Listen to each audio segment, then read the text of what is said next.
Au Cameroun, le palais des congrès de Yaoundé sera l'hôte de la célébration du 40e du Cerf d'Otola, le centre international de recherche et de documentation sur les traditions et les langues africaines. L'annonce a été faite ce jeudi au cours d'une conférence de presse par son secrétaire exécutif, le professeur Charles Binambikoy. L'événement se tiendra du 9 au 15 octobre prochain et offrira aux institutions culturelles et aux organisations des autorités traditionnelles du continent une occasion unique de réflexion sur elles-mêmes, sur leur positionnement face au destin du continent. Nous aurons à côté de cela une grande exposition dite universelle de la créativité et du génie africain. Nous aurons évidemment une grande nuit de la mode africaine. Vous aurez de l'animation artistique africaine, naturellement camerounaise, certes, mais également non camerounaise, mais africaine. Et puis, nous aurons le sommet des institutions culturelles d'Afrique et de la diaspora, le CICADIA, qui tiendra ici sa 5e session au Cameroun. Et nous aurons encore des choses à offrir avant le gala de clôture qui se tiendra le vendredi 13 octobre.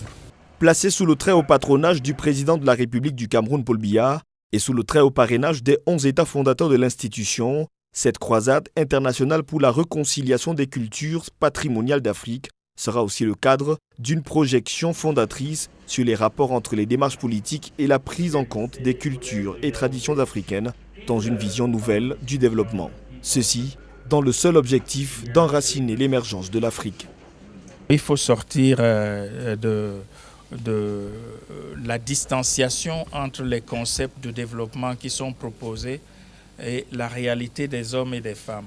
Et c'est pour cela que nous pensons qu'il faut enraciner.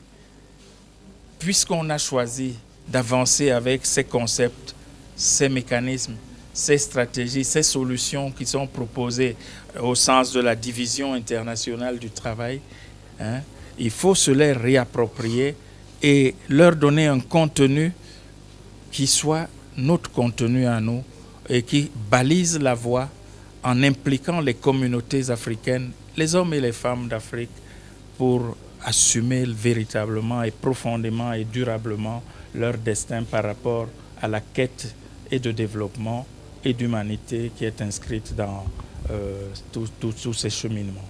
Créé en 1977 à la diligence des chefs d'État africains, le Cerf d'Otola, basé à Yaoundé, collabore notamment avec le système des Nations Unies, l'Organisation internationale de la francophonie, l'Union africaine et les communautés économiques régionales.